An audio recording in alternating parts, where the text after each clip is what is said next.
आप जानते हैं, कानून ना वो सिर्फ लिखे हुए शब्द नहीं होते, वो एक पहेली की तरह हैं। और एक असली वकील या जज वो होता है जो इस पहेली को सुलझाना जानता हो। आज हम कानून को पढ़ने की इसी कला को, इसी स्किल को सीखेंगे। कैसे शब्दों के पीछे छिपे असली मतलब को, असली इरादे को खोजा जाता है। नमस्कार दोस्तों, एलएलबी स्टूडेंट अड्डा में आपका बहुत बहुत स्वागत है। आज हम इंटरप्रिटेशन ऑफ स्टैट्यूट्स के एक ऐसे यूनिट को डीकोड करने वाले हैं जो अक्सर स्टूडेंट्स को थोड़ा कंफ्यूज करता है, लेकिन आपके सेमेस्टर 4 के एग्जाम्स में मैं बता रहा हूँ ये एक गारंटीड सवाल है। Unit 4 presumptions and subordinate principles. तो बिल्कुल अपना फोकस यही बनाए रखिएगा। तो आज के इस सेशन का हमारा रोड मैप क्या है? हम एक सफर पर चलेंगे। शुरुआत करेंगे सबसे बेसिक सवाल से, भाई हमें कानून को इंटरप्रेट करने की जरूरत ही क्यों पड़ती है। फिर हम जजों के सीक्रेट टूलकिट यानी स्टैट्यूटरी प्रिजम्पशंस को समझेंगे। इसके बाद हम इन रूल्स को एक्शन में देखेंगे, कुछ जबरदस्त लैंडमार्क केस लॉज के साथ। और हाँ, अंत में आपके एग्जाम्स के लिए एक क्विक फायर रिवीजन और कुछ बहुत जरूरी Q&A भी हैं। तो चलिए शुरू करते हैं। ठीक है, तो सबसे पहले और सबसे बड़े सवाल से शुरू करते हैं। आखिर ये सब करने की, ये इंटरप्रिटेशन करने की जरूरत ही क्या है? Why do we even need to interpret statutes? ये सवाल, इसको तो आप दिमाग में बिठा लो। ये आपके वाइवा का पहला सवाल हो सकता है और ये आपकी पूरी समझ को टेस्ट करता है। अगर कानून साफ साफ एकदम क्लियर लिखा हुआ है तो फिर कोर्ट्स को उसमें अपना दिमाग लगाने की क्या जरूरत है? सोचिए जरा। देखिए, इसकी कई वजहें हैं। पहली, जो भाषा हम इस्तेमाल करते हैं ना, वो खुद परफेक्ट नहीं है। एक ही शब्द के कई मतलब हो सकते हैं। दूसरी बात, कानून बनाने वाले कोई भविष्यवक्ता तो है नहीं। वो आज से 50 साल बाद आने वाली टेक्नोलॉजी के बारे में पहले से नहीं सोच सकते। कभी कभी लिखने में, ड्राफ्टिंग में गलतियां हो जाती हैं, या टॉपिक ही इतना कॉम्प्लेक्स होता है कि उसे एकदम सिंपल भाषा में लिखना नामुमकिन है। तो इन सब वजहों से कोर्ट्स एक जासूस की तरह काम करती हैं, जिसका सिर्फ एक मकसद होता है, लेजिस्लेचर यानी कानून बनाने वालों के असली इरादे को ढूंढ निकालना। तो अब जब हम ये समझ गए हैं कि इंटरप्रिटेशन क्यों जरूरी है, तो चलिए देखते हैं कि जज इसे करते कैसे हैं। और यहीं पर एंट्री होती है स्टैट्यूटरी प्रिजम्पशंस की। इन्हें आप अपने फ़ोन की डिफ़ॉल्ट सेटिंग्स की तरह समझिए। ये वो अदृश्य नियम हैं, वो इनविजिबल रूल्स हैं जो पहले से ही ऑन रहते हैं जब तक कि कानून खुद उन्हें बदल ना दे। तो ये प्रिजम्पशन या धारणा आखिर है क्या भला? ये एक ऐसा आइडिया है जिसे सच मानकर चला जाता है।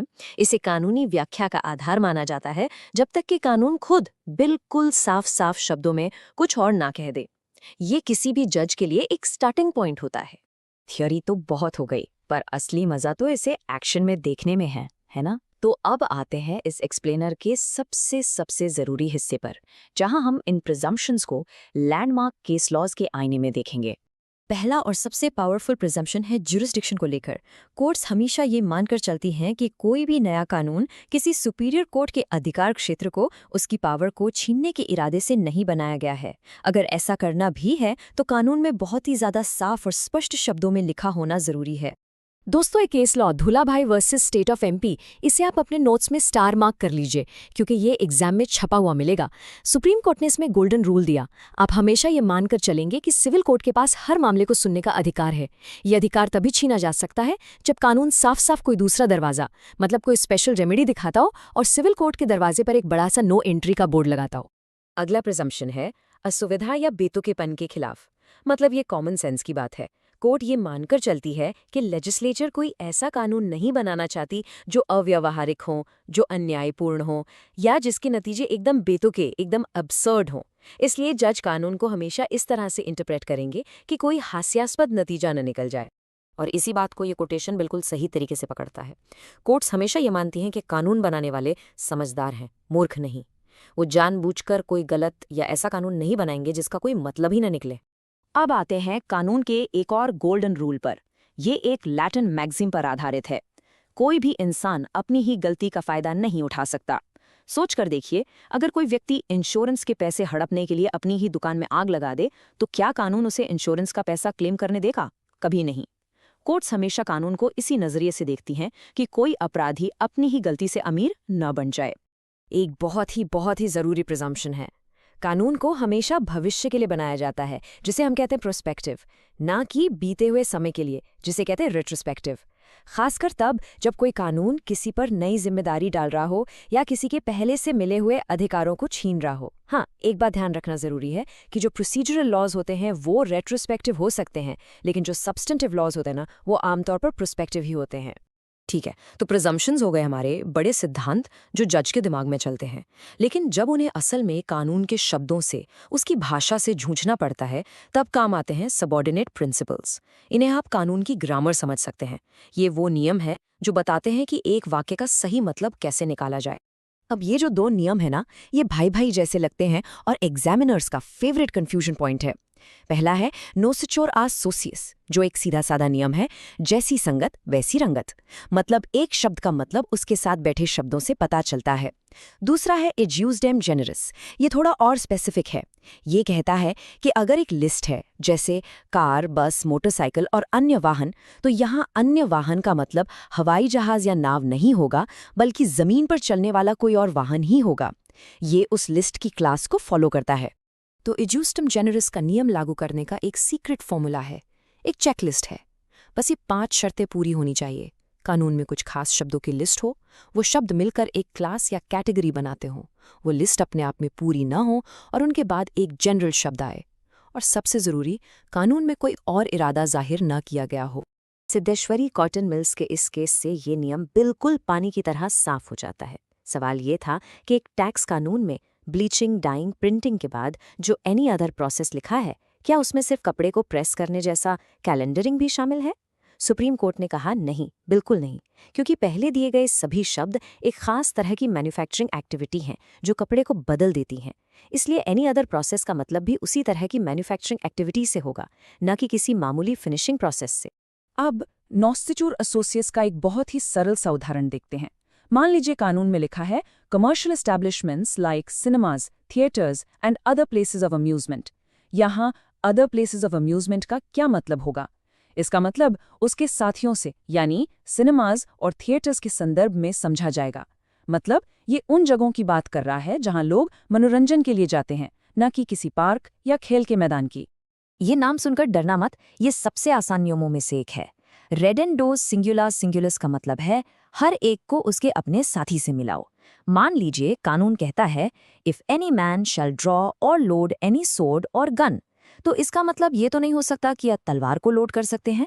इसका सीधा मतलब है draw the sword and load the gun. पहले को पहले से मिलाओ और दूसरे को दूसरे से। Simple is that.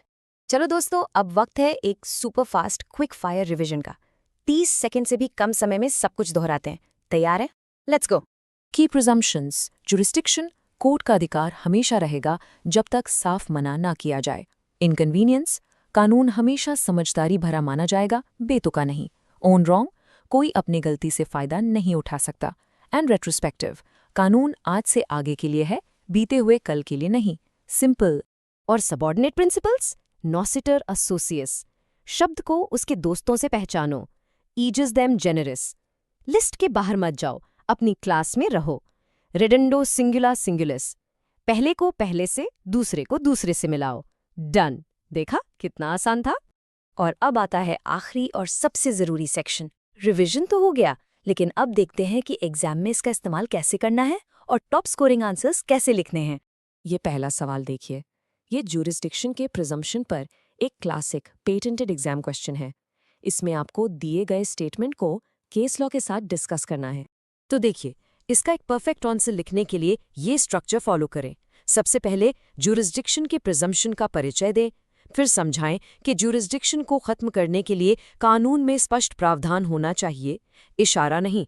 इसके बाद मेन बॉडी में Dulabhai versus state of MP case के सिद्धांतों को विस्तार से बताएं और अंत में ये कहकर निष्कर्ष निकालें कि धारणा हमेशा सिविल कोर्ट के अधिकार क्षेत्र के पक्ष में ही होती है। अब ये दूसरा सवाल, ये नॉसिचर असोसियस और एजुसडेम जेनरस के बीच अंतर पर है। जैसा मैंने कहा था, ये एग्जामिनर का फेवरेट टॉपिक है। इस सवाल का जवाब देने के लिए सबसे पहले दोनों नियमों को डिफाइन करें।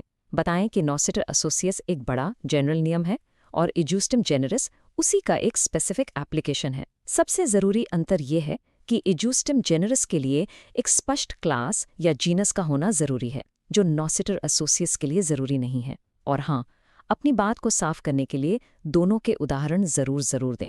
तो दोस्तों याद रखिए, इंटरप्रिटेशन ऑफ स्टैट्यूट्स सिर्फ एक सब्जेक्ट नहीं है, बल्कि एक वकील की सबसे बड़ी ताकत है। ये एक कला है जिसे रटने से नहीं, बल्कि प्रैक्टिस करने से, केस लॉज पढ़ने से सीखा जाता है। तो अब जाइए, इन टूल्स का इस्तेमाल कीजिए और कानून की हर परत को खोल दीजिए। आपके एग्जाम्स के लिए ऑल द वेरी बेस्ट। ऐसे ही इन्फॉर्मेटिव वीडियोस देखने के लिए LLB स्टूडेंट अड्डा को सब्सक्राइब करें और फॉलो करें। अगर आप किसी नए टॉपिक पर वीडियो चाहते हैं तो नीचे कमेंट्स में ज़रूर बताएं।